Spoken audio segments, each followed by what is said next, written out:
Hi, it's raining really good here today, so I'm trying to film outside. I hope you can hear me good, but it's just so beautiful. We really needed the rain. So, good morning. Chapter 12, The Cave Clue. It's an exciting chapter. The Hardy Boys wasted no time. Moments later, they were dashing up the circular stairs to the Bayport control tower. "Is Lou Diamond here?" Frank asked as they burst into the room.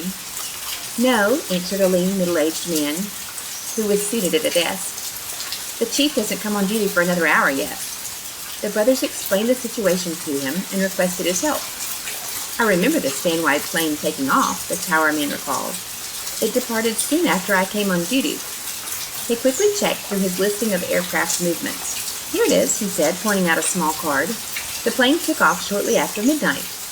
"Did the pilot file a flight plan?" Frank questioned. "Yes, an instrument flight plan to a field in California," the operator responded. "I can't tell you exactly because normally we don't keep a record of flight plans here in the tower." He picked up his telephone and snapped a toggle switch mounted on the desk. "I'll check with our communications station." It was several minutes before the operator received the information he requested. Then he placed the phone down and turned to the young sleuths. "The Stanwide pilot canceled his flight plan at Chicago," he said. "After taking on fuel, he departed without filing any flight plan." Frank and Joe were dismayed. After thanking the towerman for his help, they left hurriedly. "I want to call Mr. Allen right away and let him know what happened," Frank said. Mr. Allen's voice was heavy with sleep as he answered the telephone. When he heard the news, however, he snapped awake. "What?" he exclaimed. "Peterson didn't have the authority to leave before the scheduled time. Meet me at the Stanwide hangar. I'll be right over." The boys next called their father and informed him of the incident. Then they started walking toward the Stanwide hangar. "Peterson and Lieber decided to vanish and keep everything for themselves," Frank said. "That was a valuable load they were carrying. It could make them rich." "Peterson might also be trying to escape Flint Hill's ghost," Joe added. Mr. Allen arrived at the hangar and was aghast at the situation. He immediately placed a long-distance call to the Sunflat Fuel Company in California, which was supposed to receive the air shipment. An official there told him the cargo plane had not arrived at the nearby airport. He assured Mr. Allen he would notify him the instant any information concerning the flight was received. Turning from the telephone, Mr. Allen said to the Hardys, "I don't mind telling you, I'm pretty worried about this whole thing." The boys followed him to Peterson's office, which they thoroughly searched. In the top desk drawer, Frank discovered a notation stating that Mr. Allen had ordered an earlier departure. "I never gave such an order," the executive declared. The young sleuth noted the notation was typed, making it difficult to identify the writer. They next went with Mr. Allen to interrogate the night watchman, who said Peterson had told him nothing. "I thought it was a funny time for him to be taking off, but it's not up to me to question the actions of our company's chief pilot."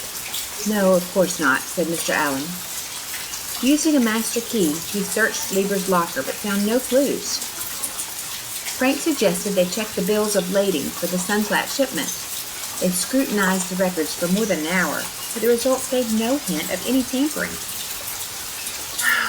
"Well," Frank said, sighing, "there's nothing more we can do here."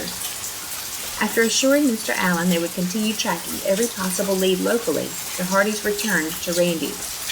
"Sorry, our flight's been grounded," Joe said wryly. "Too bad. Well, I'll just return the plane," the pilot replied philosophically. "I'll be around if you fellows need me again. Maybe next time we'll have better luck." The boys, feeling somewhat let down, drove off. Frank suggested they go to the camera shop and examine the photographs Mr. Freeman was keeping for them. "It's a long shot," he said, "but maybe those pictures will tell us something." The boys arrived just as Mr. Freeman was opening his shop. He went to the wall safe, opened it, and handed them the negatives and prints. Joe picked up a magnifying glass from the counter. Mr. Freeman handed Frank another. Meticulously, the Hardys studied each of the aerial photographs. Several minutes passed before Joe suddenly cried out, "Look at this!" Frank took the print and peered at it through his glass. Joe pointed to the rectangular pasture over which they'd flown low before the engine of their aircraft had failed. "What do you see in the pasture area?" Frank moved his magnifying glass slowly for a better focus. I don't notice anything special, he announced. Unless you mean those 3 parallel lines running through the center of the pasture, they appear to be ruts or grooves. Exactly, Joe said. What are they? The lines could have been made by a 3-wheeled farm tractor, Frank answered, Or maybe a small airplane, Joe suggested. I wonder, said Frank, then added, Randy Watson told us the pasture was too short for any airplane to operate out of. I know, that's what has me baffled. Mr. Freeman, who'd been watching the boys with interest, began glancing at some of the photographs. He asked in what locality the pictures had been taken. When the Hardys told him, his face broke into a wide smile. I thought I recognized the area, he remarked.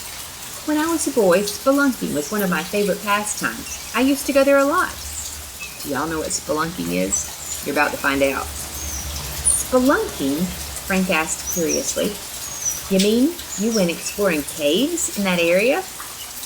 Oh, yes, Mr. Freeman answered, obviously pleased at recollecting some of his childhood activities. There are several fine caves to be found in those hills. However, it's been so many years since I was there, I wouldn't be able to locate any of them now. How large are the caves? Frank asked, with increasing interest. The ones I explored were rather small, the shop owner explained. I promised my parents I wouldn't tackle anything too deep, so I can't say just how large the bigger caves are. The boys thanked Mr. Freeman for his help, then started for home. Both were excited to learn of caves being in the area where they'd seen Bush Barney. Perhaps, they speculated, the thieves were using a cave to hide their loot. There might even be one near the pasture we flew over, Joe exclaimed, and if I'm right about the deep grooves having been made by the wheels of a small plane, maybe it's possible the pasture is being utilized as a makeshift runway after all. I have an idea, said Frank. Why don't we rent a helicopter and get a really close look at that area? But first let's go home and tell the folks about our change of plans. Mrs. Hardy was elated to see her sons and to learn that their plane trip had been canceled. Aunt Gertrude wore a self-satisfied grin. Good thing, she said. Now you boys will have time for a lunch that will make up for the breakfast you raced through this morning.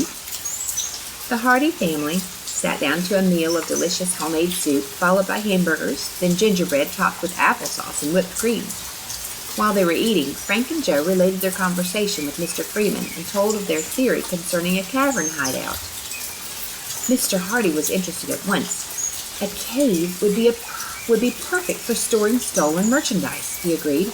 Incidentally, I've learned that tract of land is part of an abandoned farm, but the whereabouts of the owner is not known. The boys discussed their plan to explore the area by helicopter. Their father approved and suggested they ask Randy Watson to make arrangements for hiring a craft and pilot. Frank was about to make the call when the telephone rang. He picked it up. An eerie voice at the other end said, Is this the Hardy's house? Hi, Chet, Frank said with a chuckle. His friend was imitating Clint Hill's voice. But as the unearthly voice continued, Frank realized it was not Chet's. The words it spoke turned his blood cold. This is not Chet, intoned the speaker. This is the ghost of Clint Hill. Where is Lance Peterson?